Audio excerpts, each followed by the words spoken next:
Hello, welcome to Sumo biology online classes. तो बेटा last lecture में हम लोगों ने चैप्टर बायोटेक्नोलॉजी को चालू किया है और चैप्टर बायोटेक्नोलॉजी क्लास 12 बायोलॉजी का 11th चैप्टर है। उसका हम लोगों ने फर्स्ट टॉपिक कल पढ़ा था। तो क्या था जी? प्रिंसिपल्स ऑफ बायोटेक्नोलॉजी था। आज हम लोग पढ़ेंगे इसी चैप्टर का दूसरा topic, tools of recombinant DNA technology. ठीक है जी, तो चलिए चालू करते हैं tools of recombinant DNA technology. जो बच्चे इस लेक्चर में पहली बार आए हैं, पहली बार मेरे चैनल पे आए हैं, उनको बता दूं कि ये जो चल रही है सीरीज़, इसमें एनसीईआरटी लाइन टू लाइन चलेगी। लाइन टू लाइन मैं एक्सप्लेन करूंगा। तो बेसिकली ये सीरीज़ फाउंडेशन कोर्स के लिए या कहिए कि फ्रेशर बच्चे के लिए। रिपीटर को इसमें कतई भी इंटरेस्ट नहीं आएगा। रिपीटर को लगेगा ये क्या एक एक लाइन पढ़ रहे हैं, उसको समझा रहे हैं। तो अगर आप रिपीटर हैं, टाइम ना ख़राब करिए। रिपीटर के लिए अलग मैं पीपीटी वाली सीरीज़ लाऊंगा जिसमें क्विक आपका मैं पढ़ाऊंगा और उसमें से एनसीईआरटी बेस्ड ही होगा, लेकिन अलग तरह की अप्रोच होगी। यहाँ पे बिल्कुल बेसिक से बात चालू करता हूँ मैं, बिल्कुल बेसिक से पढ़ाना चालू करता हूँ। ठीक है जी, तो चलिए पढ़ते हैं आज हम लोग tools of rDNA technology, recombinant DNA technology. तो रिकॉम्बिनेंट डीएनए क्या होता है, ये लास्ट लेक्चर में आप देख सकते हैं। वेक्टर को जब आप लाइगेट कर देते हैं वेक्टर के साथ एलियन पीस ऑफ डीएनए या फॉरेन पीस ऑफ डीएनए, तो हम लोग उसको रिकॉम्बिनेंट डीएनए बोलते हैं। तो रिकॉम्बिनेंट डीएनए बनाने के लिए क्या आपको औजार चाहिए, टूल्स चाहिए, आज हम उसकी बात करते हैं।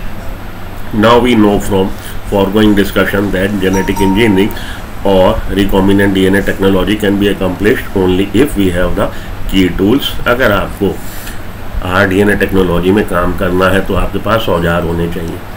कौन से वो औजार हैं, क्या की टूल्स हैं? रिस्ट्रिक्शन एंजाइम्स होने चाहिए, पॉलीमरेज एंजाइम्स होने चाहिए, लाइगेजेस होने चाहिए, वेक्टर्स होने चाहिए एंड होस्ट ऑर्गेनिज्म होना चाहिए। तो ये टूल्स हैं, की टूल्स हैं आपके किसके? रिकॉम्बिनेंट डीएनए टेक्नोलॉजी के। सबसे पहले आपको क्या चाहिए? रिस्ट्रिक्शन एंजाइम्स, जिसकी सहायता से आप क्या करेंगे? डीएनए को काटेंगे। इनको हम लोग मॉलिकुलर सीजर भी बोलते हैं, आगे आएगा। रिस्ट्रिक्शन एंजाइम जो काट सके डीएनए को।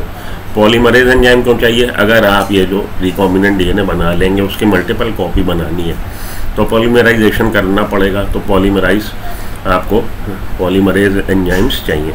लाइगेज, एक डीएनए के टुकड़े के साथ, एक फ्रेगमेंट के साथ आप दूसरा फ्रेगमेंट जोड़ना चाहते हैं तो ये ग्लू का काम करता है, फेविकोल जोड़ने का काम करता है। तो डीएनए लाइगेज एंजाइम भी चाहिए, लाइगेजेस भी चाहिए। वेक्टर्स चाहिए। वेक्टर क्या है? वेक्टर डीएनए के ही मॉलिक्यूल हैं जो कैरी करते हैं किसको? आपके एलियन पीस ऑफ डीएनए या जीन ऑफ इंटरेस्ट, या आप कहिए कि फॉरेन पीस ऑफ डीएनए को। तो वेक्टर भी चाहिए। और फाइनली होस्ट ऑर्गेनिज्म या होस्ट सेल कह लीजिए, होस्ट जिसमें आप एंटर करा देंगे इसको, किसको? आरडीएनए को। आरडीएनए आपने बनाया और आरडीएनए को एंटर करा दिया होस्ट सेल में, ताकि ये होस्ट सेल क्या हो जाए? जेनेटिकली मॉडिफाइड हो जाए। Let us try to understand some of this in detail. तो सबसे पहले हम लोग रिस्ट्रिक्शन एंजाइम्स की बात करते हैं। ठीक है जी, चलिए। इन द ईयर 1963, याद रखिएगा, in the year 1963 two enzymes responsible for restricting the growth of bacteriophage in E. coli were isolated।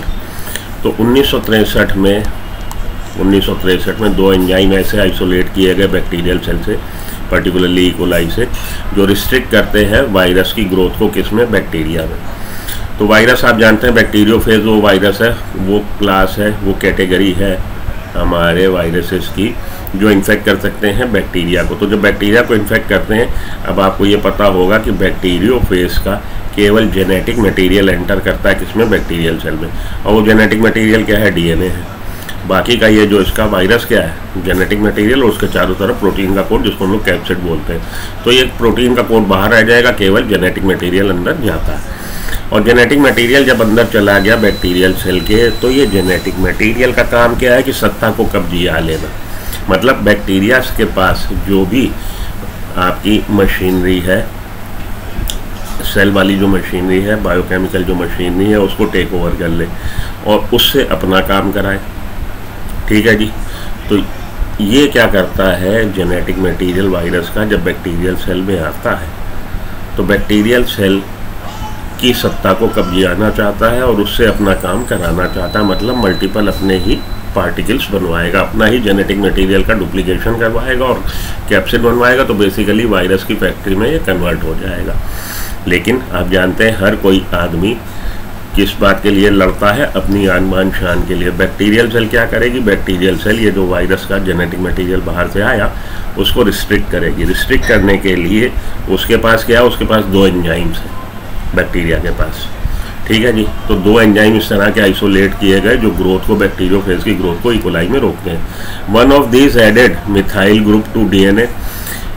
एक एंजाइम, इनमें से 2 एंजाइम है, एक एंजाइम क्या करता है? मिथाइलेशन कर देता है, मिथाइलेशन ऑफ डीएनए। डीएनए के, आप डीएनए क्या है? पॉलीमर है किसका? डीऑक्सीराइबो न्यूक्लियोटाइड्स का। तो डीऑक्सीराइबो न्यूक्लियोटाइड एक के पीछे एक एस्टर बॉन्ड से जुड़े हुए हैं। अब उसमें उसने मिथाइल ग्रुप ऐड कर दिया, मिथाइलेशन हो गया। तो ये पहचान जाएगा कौन? ये जो हमारे बैक्टीरिया के पास 2 एंजाइम है जो बैक्टीरियोफेज की ग्रोथ को रोकते हैं कि मेरे अंदर, मेरी सेल के अंदर तुम भैया ग्रोथ ना करो अपनी।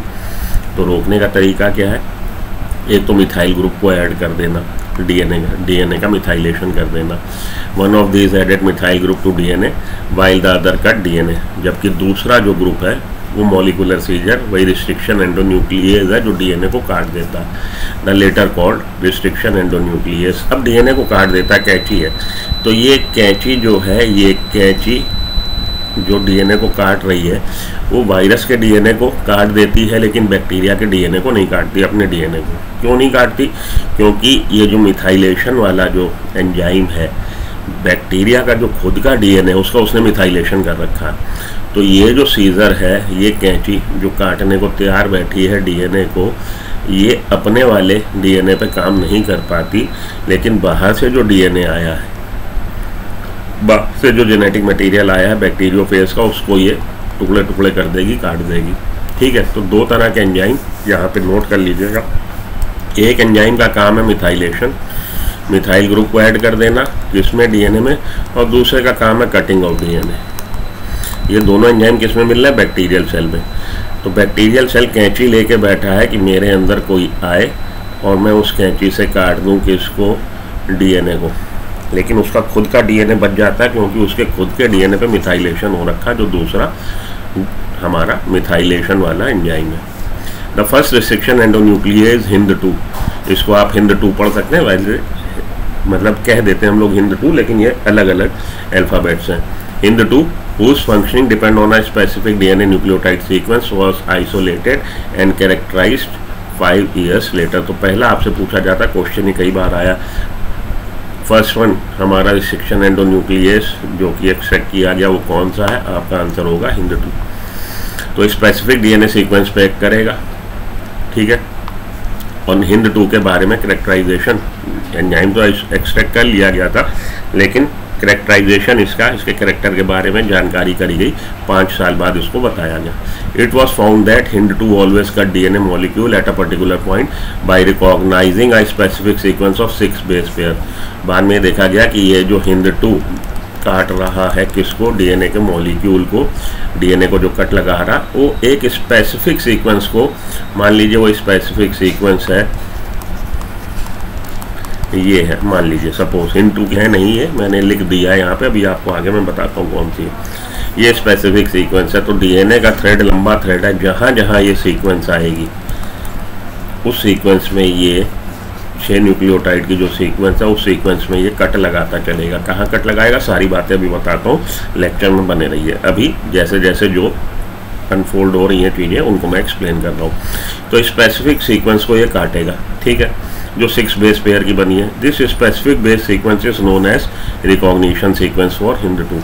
और ये जो स्पेसिफिक सीक्वेंस है उसको हम रिकॉग्निशन पहचान लेना, कि पहचान लेगा HindII उस सीक्वेंस को पहचान लेगा जहाँ जहाँ ये डीएनए के स्ट्रैंड में इसकी स्पेसिफिक बेस सीक्वेंस है, वहाँ वहाँ अगर 2 जगह है 2 जगह, 3 जगह तो 3 जगह, 4 जगह तो 4 जगह कट लगा देगा, जहाँ जहाँ इसको इसकी स्पेसिफिक सीक्वेंस मिलेगी, ठीक है जी।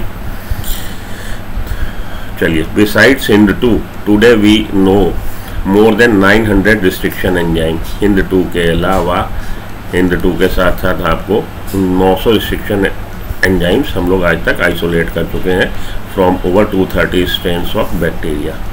तो एक तो आपसे एक क्वेश्चन पूछा जाता है, आज तक लगभग कितने restriction endonuclease? 900 restriction endonuclease isolate कर चुके हैं। किससे? याद रखिएगा, केवल और केवल प्रोकैरियोटिक सेल से, केवल और केवल प्रोकैरियोटिक सेल्स में ये आपको मिलेंगे। कौन? रिस्ट्रिक्शन एंडोन्यूक्लियस एंजाइम बैक्टीरिया में। ठीक है, और कितने स्ट्रेन बैक्टीरिया के? ओवर 230 स्ट्रेन, 230 स्ट्रेन से ज़्यादा बैक्टीरियल स्ट्रेन से टोटल जो रिस्ट्रिक्शन एंडोन्यूक्लियस आइसोलेट किए गए हैं वो कितने हैं? 900 है। यही सारे क्वेश्चन आपको आते हैं, अलग अलग तरह से पूछा जाता है। फर्स्ट आइसोलेटेड कौन सा था? आपका HindII था। ठीक है, 1963 में 2 एंजाइम ऐसे देखे गए कोलाई में जो बैक्टीरियोफेज की ग्रोथ को रोकते हैं। सारी बातें आप पॉइंट वाइज नोट कर लीजिए, अपने हैंड रिटन नोट्स बनाने लगिए। The convention of naming these enzymes, अब रिस्ट्रिक्शन एंडोन्यूक्लियस इनकी नेमिंग की ज़रूरत पड़ी और वो जो तरीका निकाला गया वो क्या था? Is the first letter of the name comes from the genus. तो जैसे HindII में ये फर्स्ट अल्फ़ाबेट फर्स्ट लेटर है, ये किसको डिनोट कर रहा है, किससे लिया गया है? ये प्रोकैरियोटिक सेल बैक्टीरिया, जो बैक्टीरिया से आपने HindII निकाला उसके जीनस को बता रहा। तो हीमोफिलस उसका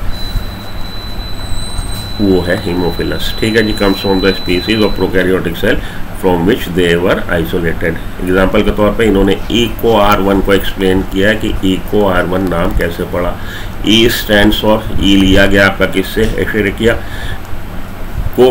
कोलाई। R स्ट्रेन बता रहा, 1 ये ऑर्डर बता रहा है कि जिस एंजाइम की हम बात कर रहे हैं किस ऑर्डर में, कौन सा सीक्वेंस है उस ऑर्डर का, मतलब किस नंबर पे है ऑर्डर के हिसाब से। तो फर्स्ट एंजाइम है EcoR1 जो एशेरिकिया कोलाई से एक्सट्रैक्ट किया गया। ठीक है जी, comes from the Escherichia coli RY13।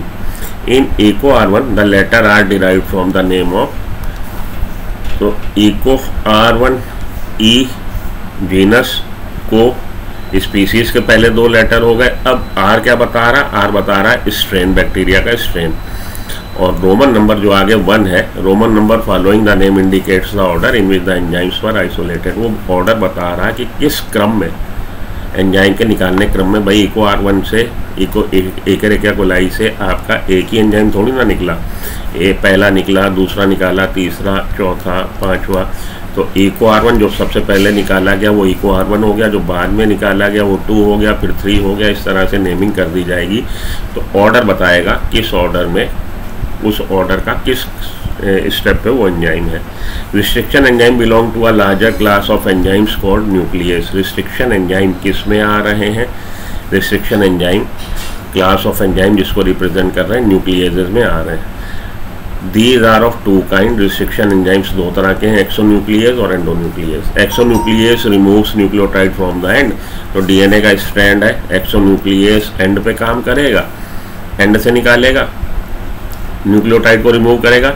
Endonuclease make cuts at specific position. और एंडोन्यूक्लियस साइड से या एज से या टर्मिनल एंड से ना कहिए या एंड से ना कहिए, कहाँ पैक करेगा? वो वहाँ पैक करेगा जहाँ पे उसकी रिकॉग्निशन साइट होगी, जहाँ पे उसको उसकी पसंद की साइट, पहचान की साइट मिल गई, सीरीज ऑफ न्यूक्लियोटाइड मिल गए, वो वहाँ पे कट लगा देगा डीएनए के स्ट्रैंड में। Each restriction endonuclease functions by, अब रिस्ट्रिक्शन एंडोन्यूक्लियस के काम करने का तरीका क्या है? Functions by inspecting the length of DNA.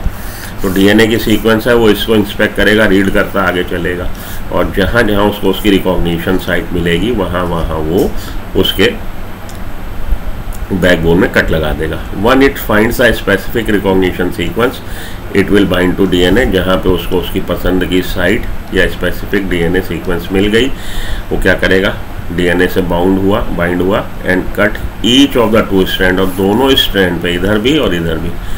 DNA क्या है? डबल स्ट्रैंडेड मॉलिक्यूल है, दोनों स्ट्रैंड पे कट लगा देगा स्पेसिफिक पॉइंट पे, in their sugar phosphate backbone. तो आप डीएनए का स्ट्रक्चर जानते हैं, शुगर के अलावा क्या होगी? Phosphate, sugar phosphate, sugar phosphate, sugar, और अंदर की तरफ आपका नाइट्रोजनस बेस। तो ये शुगर फॉस्फेट बैकबोन को कट लगा देता है, वहाँ पे ब्रेक कर देता है एस्टर बॉन्ड को। ठीक है जी, और दोनों स्ट्रैंड में कट लगाएगा। Cut each of the 2 strands of double helix at a specific point in their sugar phosphate backbone. Each restriction endonuclease recognizes a specific palindromic sequence. और ये एक स्पेसिफिक, हर रिस्ट्रिक्शन एंडोन्यूक्लियस की स्पेसिफिक पैलिंड्रोम सीक्वेंस होती है। जैसे EcoR1 की sequence अगर आपसे पूछा जाए तो वो GAATTC है।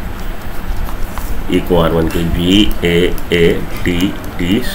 जहाँ जहाँ ये DNA का स्ट्रैंड है, जहाँ जहाँ ये सीक्वेंस आएगी वहाँ वहाँ EcoR1 G और A के बीच में एक स्ट्रैंड पे और इधर इसका दूसरा स्ट्रैंड, एंटी पोलैरिटी में ये लोग हैं, ठीक है, एंटी पैरेलल हैं। एक की पोलैरिटी अगर इधर है तो दूसरे की पोलैरिटी इधर है, एंटी पैरेलल ये दो स्ट्रैंड हैं। तो उनमें आप देखेंगे कि जहाँ जहाँ DNA के पूरे मॉलिक्यूल में ये सीक्वेंस होगी, EcoR1 G और A के बीच में पर्टिकुलर यहाँ पे कट लगा रहा है और इस वाले स्ट्रैंड पे यहाँ पे कट लगा रहा है, ठीक। तो EcoR1 की सीक्वेंस याद रखिएगा। Do you know what palindromes are? Palindrome क्या है इसको बताइए आप। These are group of letters that form the same words when read both backward and forward. तो पैलिंड्रोम जो होते हैं, पैलिंड्रोम इंग्लिश लैंग्वेज में ऐसे वर्ड हैं जब आप उनको पीछे से आगे पढ़ें या आगे से पीछे पढ़ें, इधर से इधर पढ़ें या इधर से इधर पढ़ें, जो वर्ड की अल्फ़ाबेट्स की जो सीक्वेंस है वो सेम रहेगी, MALAYALAM। अब इधर से पढ़िए, इधर से पढ़ा आपने ऐसे और इधर से पढ़ा आपने ऐसे, MALAYA। जैसे आप न ये पढ़ दीजिए NAMAN, ठीक है जी। तो ये पैलिंड्रोम कहलाता है। As against a word palindrome where the same word is read in both direction. तो ये तो हुई इंग्लिश लैंग्वेज की बात, इंग्लिश वर्ड की बात। पैलिंड्रोम DNA में क्या है? The palindrome in DNA is a sequence of base pair that read same on the two strand. तो ऐसी बेस पेयर की सीक्वेंस GAATTC। तो इसके अपोजिट आप जानते हैं कौन से आएंगे, न्यूक्लियोटाइड। लॉ ऑफ कॉम्प्लीमेंटैरिटी के हिसाब से C के अगेंस्ट G। साइटोसिन हमेशा ग्वानिन से बेस पेयर करता है, थाइमिन के अगेंस्ट हमेशा एडिनिन आता, थाइमिन और G के अगेंस्ट C। तो देखिए जब आप 5th prime and 3rd prime and इसको रीड करिए तो GAATTC। अब अपोजिट स्ट्रैंड पे सेम पोलैरिटी में अगर आप रीड करेंगे GAATTC, ये कहलाएगा पैलिंड्रोम, क्योंकि जो न्यूक्लियोटाइड की सीक्वेंस है वो सेम है, ठीक है जी। तो ये हो गया पैलिंड्रोम। पैलिंड्रोम में किसको रीड कर, और हर जो रिस्ट्रिक्शन एंडोन्यूक्लियस है वो स्पेसिफिक सीक्वेंस को रीड करता है। EcoR1 इसको रीड करेगा, पहचानेगा और हमेशा G और A के बीच में कट लगा देगा शुगर फॉस्फेट की बैकबोन में। ये है कहानी आपके रिस्ट्रिक्शन एंडोन्यूक्लियस की, ठीक है जी। पैलिंड्रोम भी आप समझ गए। For example the following sequence reads the same on the two strand in 5th prime 3rd prime direction. There is also true, this is also true if read in 3rd prime to 5th prime direction. तो 5th prime to 3rd prime direction read करिए या 3rd prime to 5th prime direction read करिए, लेकिन जब भी आप read करेंगे एक स्ट्रैंड पे अगर आप 5th prime to 3rd prime read कर रहे हैं तो दूसरे स्ट्रैंड पे भी 5th prime to 3rd prime read करेंगे। भले आप इधर से इधर रीड कर लीजिए, भले इधर से इधर रीड कर लीजिए, दोनों स्ट्रैंड पे जब आप सेम पोलैरिटी में रीड करेंगे तो न्यूक्लियोटाइड की बेस सीक्वेंस जो है एक ही जैसी आएगी, GAATTC। या इधर से इधर रीड किया CTTAAG, ठीक। तो ये कहलाती है palindrome. Restriction enzyme cuts the DNA strand a little away from the centre of palindrome. तो रिस्ट्रिक्शन एंजाइम इसको यहाँ 20 से, जो हम लोग यूज़ करते हैं RDNA टेक्नोलॉजी में, वो 20 से नहीं काटेगा। 6 बेस पेयर की सीक्वेंस होगी हमेशा, लेकिन वो कभी भी 20 से काटने वाले रिस्ट्रिक्शन एंडोन्यूक्लियस जो हैं उनको हम लोग यूज़ नहीं करते हैं RDNA टेक्नोलॉजी में, क्योंकि ये ब्लंट एंड प्रोड्यूस करेगा। जब वो बिल्कुल इसके मिडिल से थोड़ा इधर या इधर से काटेगा तभी वो स्टिकी एंड प्रोड्यूस करेगा। ब्लंट एंड स्टिकी एंड अभी आगे आपको मैं और समझाऊंगा जो टर्म यूज़ की है। Restriction enzyme cuts the DNA strand a little away from the center of palindrome site but between the same two bases on the opposite strand। लेकिन अगर वो GA के बीच में यहाँ पे काट रहा तो यहाँ पे वो AA और AA के बीच से नहीं काटेगा, वो हमेशा अगर G और A के बीच में इधर से काटा तो यहाँ से भी G और A के बीच में काटेगा। मतलब दोनों स्ट्रैंड पे वो सेम न्यूक्लियोटाइड के बीच में ही कट लगाएगा, ठीक है जी। Restriction enzyme cut the strand of DNA little away थोड़ा आगे पीछे काटेगा, and between the same two basis. तो G और A के बीच में यहाँ पे काट रहा है और G और A के बीच में सेम टू बेसिस के बीच में काटेगा on opposite strand. This leaves single stranded portion at the end. तो जब इसने कट लगा दिया, कट लगाने के बाद जो पोजीशन होगी सी, कट लगाने के बाद वो पोजीशन ये हो जाएगी, एक आपका स्ट्रैंड ऐसा डीएनए का, ठीक है, और दूसरा स्ट्रैंड ऐसा डीएनए का। ये देखिए ये इस तरह से बन जाएंगे AATTCG, ये इस तरह से। उसको मानिए थोड़ा सा मैंने सरका दिया, कट यहाँ लगा, कट यहाँ लगा, थोड़ा सा आपने गैप दे दी दिखाने के लिए कि कहाँ से कट लगा। तो ये देखिए थोड़े से ये एक्स्ट्रा रह गए न्यूक्लियोटाइड, इस पे भी इस पे भी, सी और जी के बीच में बॉन्ड है, हाइड्रोजन बॉन्ड है, लेकिन ये थोड़े से ओवर हैंगिंग स्ट्रेच जो रह गया यही कहलाता है sticky end. But between the same two strand on the opposite, same two bases on the opposite strand, this leaves single stranded portion at the end. तो आखिरी में सिंगल स्ट्रैंडेड थोड़ा सा स्ट्रेच रह जाएगा। These are overhanging stretch called sticky end. तो ये sticky end है, sticky end on each strand. These are named so because they form hydrogen bond with their complementary cut counterparts. ये sticky and, चिपचिपाहट sticky इसलिए कि जैसे ही इसके against ऐसा कोई डीएनए का फ्रेगमेंट आएगा जिसमें ये सीक्वेंस इसकी कॉम्प्लीमेंट्री बेस सीक्वेंस से होगी AAT, तो तुरंत उसके साथ ये एनिलिंग हाइब्रिडाइजेशन कर लेगा, या तुरंत कहिए कि उसके साथ बॉन्ड बना के, हाइड्रोजन बॉन्ड बना के जोड़ जाएगा। These are named so because they form hydrogen bonds with their complementary cut counterparts. This stickiness of the end facilitates the action of enzyme DNA ligase, और DNA ligase की सहायता से जोड़ा जाता है। ये स्टिकी एंड बनने से DNA ligase के काम करने की जो प्रक्रिया है वो आसान हो जाती है। Restriction endonucleases are used in genetic engineering to form recombinant molecule of DNA. Restriction endonuclease की सहायता से हम लोग आरडीएनए बना लेंगे। भाई रिस्ट्रिक्शन एंडोन्यूक्लियस ही कट लगाएगा, और कट लगा के जोड़ दिया जाएगा तो आरडीएनए बन जाएगा। Which are composed of DNA from different source. तो अलग अलग सोर्स से डीएनए लिया आपने और उनको जोड़ के आरडीएनए बना लिया। When cut by the same restriction enzyme, the resultant DNA fragment have the same kind of sticky end.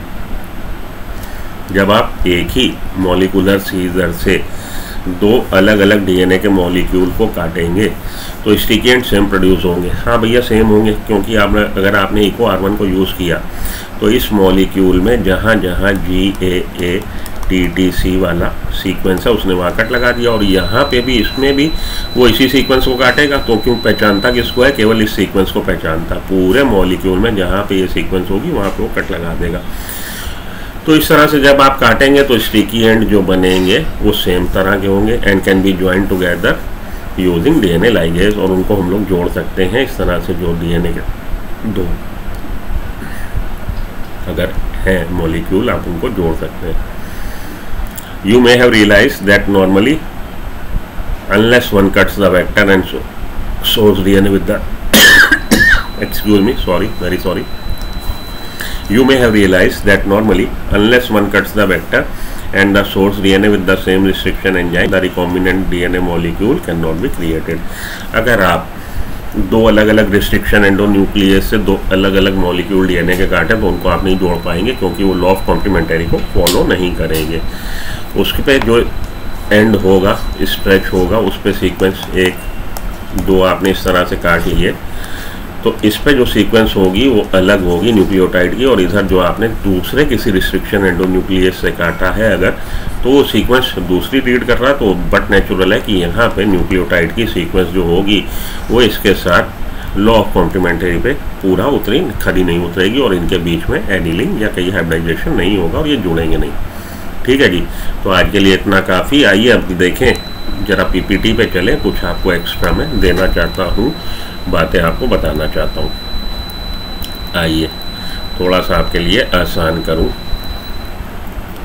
तो यहाँ से हम लोगों ने चालू किया, आपकी एनसीईआरटी की ही लाइनें हैं, वही सब बातें हैं, इनको फिर से रीड करने की ज़रूरत नहीं।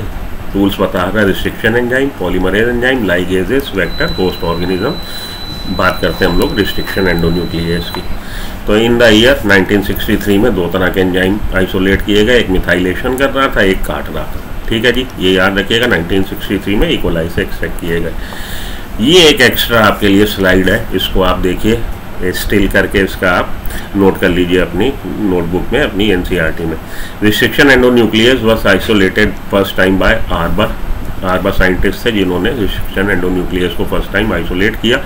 रिस्ट्रिक्शन एंडोन्यूक्लियस को हम लोग मॉलिक्यूलर सीजर कहते हैं। In 1978 Arber, Smith and Nathan awarded Nobel prize for the discovery of restriction endonuclease. ये लाइन इंपॉर्टेंट है, इसको आप अपनी एनसीईआरटी में लिख लीजिए। ठीक है जी, आगे चलूँ। चलिए अब देखिए इनका काम करने का तरीका। ये आ गई हमारी इको R1 एंजाइम, आ गया कट लगाने किसको, GAATTC। GAATTC को कट लगा रहा है ये, ठीक है। तो लेकिन यहाँ पे हो रखा मिथाइलेशन। ये मिथाइल जो ऐड, भाई दो तरह के एंजाइम थे, एक मिथाइलेशन कर रहा था और एक कट लगा रहा था। ये इको R1 मिथाइलेज है जो मिथाइलेशन करेगा। यहाँ पे इसने मिथाइल ग्रुप देखिए ऐड कर दिया। मिथाइल ग्रुप ऐड होने के बाद रिस्ट्रिक्शन एंडोन्यूक्लियस इसको काट नहीं पाएगा, विल नॉट क्लीव। तो ये बच गया, बैक्टीरिया का खुद का बच गया। लेकिन अगर जो बाहर से आया है DNA वायरस का, उसमें ये मिथाइलेशन वाला जो एंजाइम है मिथाइलेशन नहीं करेगा, तो नॉन मिथाइलेटेड है। नॉन मिथाइलेटेड DNA जो होगा उस पर ये रिस्ट्रिक्शन एंडोन्यूक्लियस, जहाँ पे उसको ये सीक्वेंस मिली GAATTC, वो यहाँ से इसको काट देगा G और A के बीच में। ठीक, ये एक एक्स्ट्रा आपके लिए मैंने स्लाइड में बना रखा है। द फर्स्ट रिस्ट्रिक्शन एंडोन्यूक्लियस की बात हो गई। HindII होता है। HindII हमेशा एक जगह से काम करता है। आज की तारीख में HindII के साथ साथ लगभग 900 रिस्ट्रिक्शन एंडोन्यूक्लियस एंजाइम आइसोलेट किए जा चुके हैं 230 स्ट्रेन बैक्टीरिया से। ठीक है जी, आइए HindII की देखिए। HindII की सीक्वेंस अब आप लोग के लिए मैं बता दूँ, ये मैंने कहा था आपको बताऊँगा। तो HindII ब्लंट एंड प्रोड्यूस करता है, ये बात याद में रखिएगा। स्टिकी एंड प्रोड्यूस नहीं करता, क्योंकि HindII ये जो है ये किस पे एक्ट कर रहा है, ये सीक्वेंस पे एक्ट कर रहा है GTC GAC। तो GTC GAC इसे आपने पढ़ा, पैलिंड्रोम इसका भी है GTC GAC, लेकिन ये मिड से काट रहा है। तो इसने क्या प्रोड्यूस किया, ब्लंट एंड। इसको स्टिकी एंड नहीं बोलेंगे, ब्लंट एंड बोलेंगे।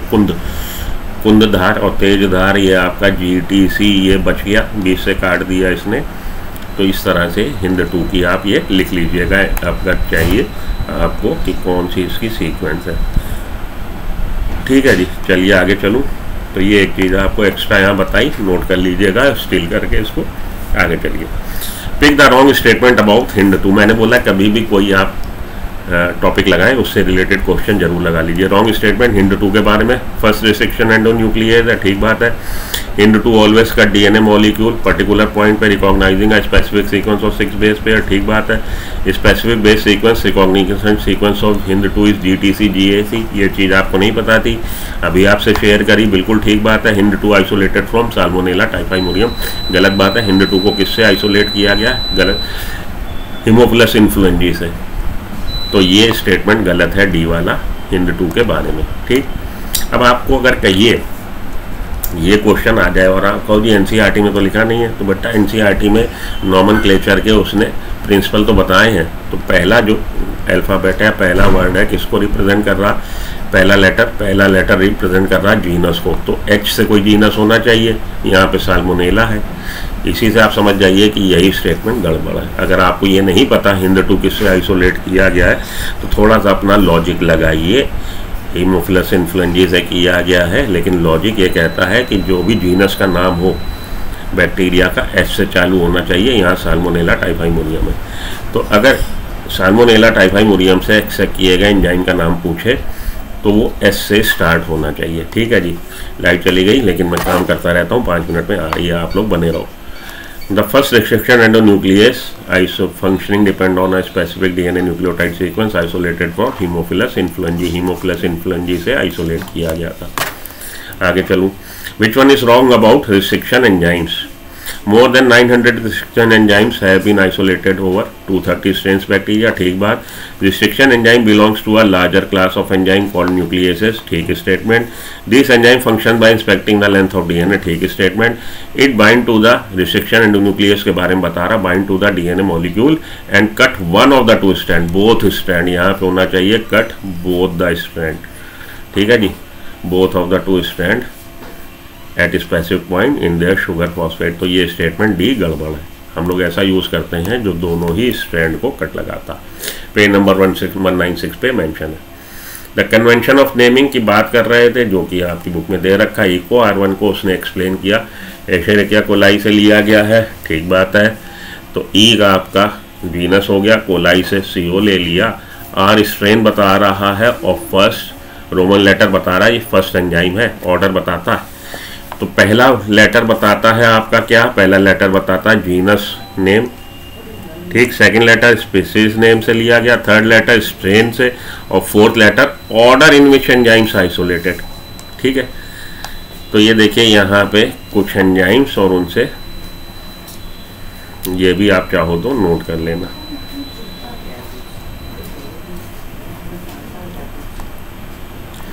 तो ये देखिए इको R1 एशेरेकिया कोलाई से, आर स्ट्रेन फर्स्ट एंजाइम है इससे निकलने वाला, हिंद 3 हीमोफिलस इन्फ्लुएंजी से, D strain third enzyme, Hind 2 second हो जाएगा।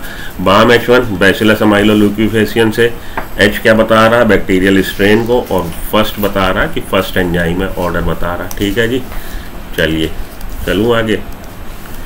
तो ये जो बातें मैं कह रहा हूँ आपको इसको साथ के साथ नोट करते चलना। The convention of naming restriction enzymes follows this except, first letter किसको बता रहा है, जीनस से आता है, ठीक बात। Second 2 letter comes from the species, ठीक बात। Third letter comes from the strain, ठीक बात। Fourth letter the number of enzyme, कह रहा है जी टोटल कितने एंजाइम निकाले जा चुके हैं, उससे नंबर नहीं बता रहा, वो ऑर्डर बता रहा। तो ये फोर्थ वाला डी स्टेटमेंट आपका गड़बड़ है। फोर्थ क्या है, फोर्थ लेटर बताता order in which enzyme is isolated, number of enzymes isolated नहीं बताता, ऑर्डर बताता है, ठीक है।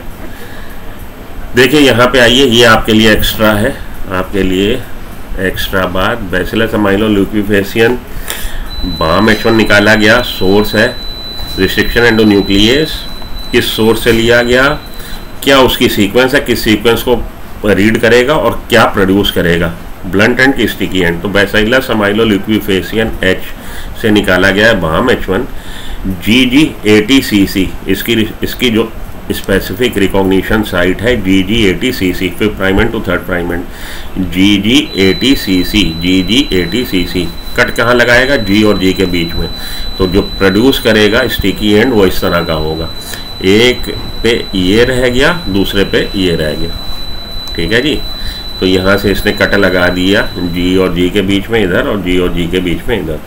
तो ये आपके प्रोड्यूस होगा स्टिकी एंड। इको R1 को आपकी बुक में दिया ही है GAATTC, तो इस तरह से ये इको R1 का हो गया। हिंद 3 का AAGCTT,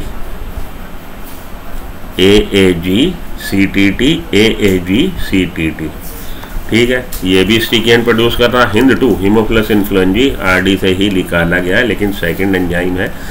और ये GTC GAC है, यहाँ पे कट लगा रहा बीचों बीच में, तो ये ब्लंट एंड प्रोड्यूस करता है। ये तीनों स्टिकी एंड प्रोड्यूस कर रहे हैं, ये ब्लंट एंड प्रोड्यूस करता है।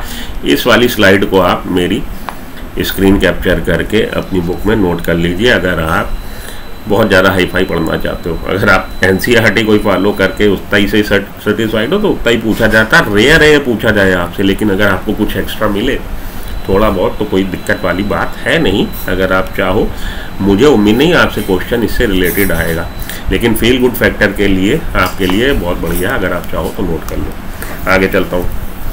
रिस्ट्रिक्शन एंडोन्यूक्लियस दो तरह के हैं, एक्सोन्यूक्लियस, एंडोन्यूक्लियस। एक्सोन्यूक्लियस जैसा कि आपकी बुक कह रही है एंड पे एक्ट करता है, तो टर्मिनल एंड पे एक्ट करके किनारे वाले न्यूक्लियोटाइड को निकालता है, जबकि एंडोन्यूक्लियस जो है वो मॉलिक्यूल के बीच में कहीं से भी जहाँ पे भी उसकी सीक्वेंस होगी, पर्टिकुलर इस वाले DNA फ्रेगमेंट में देखिए 3 जगह जो आप रिस्ट्रिक्शन एंडोन्यूक्लियस यूज़ कर रहे हैं, 3 जगह कट लगाए, 3 जगह उसकी रिकॉग्निशन साइट मिल रही है। 30 जगह मिलता तो 30 जगह कट लगा देता। एक एग्जाम्पल दे रहा हूँ, ये काम तरीका है एक्सोन्यूक्लियस और एंडोन्यूक्लियस का। कैसे करेगा जी, उसको रीड करेगा, स्पेसिफिक सीक्वेंस आएगी वहाँ पे उसके साथ अटैच हो जाएगा, बाउंड हो जाएगा, बाउंड होने के बाद फॉस्फेट शुगर बैकबोन को काट देगा, हाइड्रोजन बॉन्ड भी तोड़ देगा। Each restriction endonuclease recognize the palindrome. हो गया, पैलिंड्रोम क्या होता है उसको भी हम लोग बात कर चुके। पैलिंड्रोम इंग्लिश वर्ड में आगे से पीछे पढ़ें, पीछे से आगे पढ़ें, सेम। अब ये देखिए यहाँ पे दे रखा है GAATTC आपका इको R1। अब यहाँ पे पूरी सीक्वेंस में एक ही जगह उसको मिल रही है, ये आपकी स्पेसिफिक सीक्वेंस इको R1 को, अगर ये 2 जगह या 3 जगह होती तो 3 जगह से कट लगा देता। कहने का मतलब ये जहाँ पे उसको उसकी पसंद की जगह मिल रही है वहाँ पे वो कट लगा देगा, यहाँ पे कट लगा देगा। ओके, और दोनों स्ट्रैंड पर कट लगाएगा, सेम न्यूक्लियोटाइड के बीच में कट लगाएगा। सारी बातें ये हो चुकी। तो इस तरह से कट लगाने के बाद ये स्टिकी एंड प्रोड्यूस हो गए। देखिए कट लगाया उसने, साथ के साथ शुगर फॉस्फेट काटा, साथ में हाइड्रोजन बॉन्ड काटे, तो काटने के बाद ये अलग अलग कर दीजिए। इस तरह से आपके हो गए। ये जो बचा है ये स्टिकी एंड है, ये स्टिकी एंड है। जैसे ही इसके अपोजिट ऐसा डीएनए का मॉलिक्यूल आए, इसके अपोजिट ऐसा डीएनए का मॉलिक्यूल आए जो इसके कॉम्प्लीमेंट्री न्यूक्लियोटाइड की सीक्वेंस को कैरी कर रहा, तुरंत उसके साथ ये बेस पेयरिंग कर लेगा, हाइड्रोजन बॉन्ड बन जाएंगे। तो अगर बाम H1 को यूज़ कर रहे हैं, बाम की हमने आपको बताई GGATCC है, और इको R1 की क्या है, GAATTC है। तो बाम को यूज़ करेंगे इस तरह का बन जाएगा, स्ट्रैंड कट लग जाएगा, और इको R1 को यूज़ करेंगे इस तरह का बन जाएगा। ओके, अब बाद में ये जोड़े जा सकते हैं। सेम को यूज़, अब देखिए जो उसने वो शब्द लिखे कि सेम रिस्ट्रिक्शन एंडोन्यूक्लियस से, same restriction endonuclease molecular scissors से आपने दोनों डीएनए के मॉलिक्यूल को काटना है। अब आपने एक को इससे काटा, एक को इससे काटा, तो देखिए फिर आपस में एनीलिंग नहीं कर पाएंगे। इसके अपोजिट ये वाली अगर सीक्वेंस आ जाए तो उसके साथ वो कॉम्प्लीमेंट्री बेस पेयर को फॉलो करते हुए उसके साथ एनीलिंग उसके साथ जुड़ नहीं पाएगा, क्योंकि इस पर ये सीक्वेंस है, इस पर ये सीक्वेंस है। जो चीज़ उसने बोली है आपकी बुक में कि शर्त ये है, 2 मॉलिक्यूल जो आप जोड़ना चाहते हैं, 2 फ्रेगमेंट जो आप डीएनए के जोड़ना चाहते हैं, वो सेम रिस्ट्रिक्शन एंड न्यूक्लियस से कटे होने चाहिए। मॉलिक्यूलर सीजर एक ही से काटिए दोनों, तभी वो जो स्टिकी एंड प्रोड्यूस हो रहे हैं एक दूसरे के कॉम्प्लीमेंट्री बेस सीक्वेंस को कैरी कर रहे होंगे। अगर आप एक डीएनए के मॉलिक्यूल को बाम से काट लिया और दूसरे को आपने इको R1 से काट लिया तो गड़बड़ है, फिर वो एनीलिंग नहीं करेंगे, जुड़ेंगे नहीं। ठीक, बात समझ में आ गई। इस तरह से आप ये सिर्फ बात, थोड़ा सा फिर ये एक्स्ट्रा ले लीजिए। इस वाली स्लाइड में डीएनए लाइगेज 1969 में हरगोबिंद खुराना ने डिस्कवर किया था T4 बैक्टीरियोफेज में। ये वाली जो लाइन है इसको आप अपनी बुक में लिख लीजिए। ठीक है, आगे चलूँ।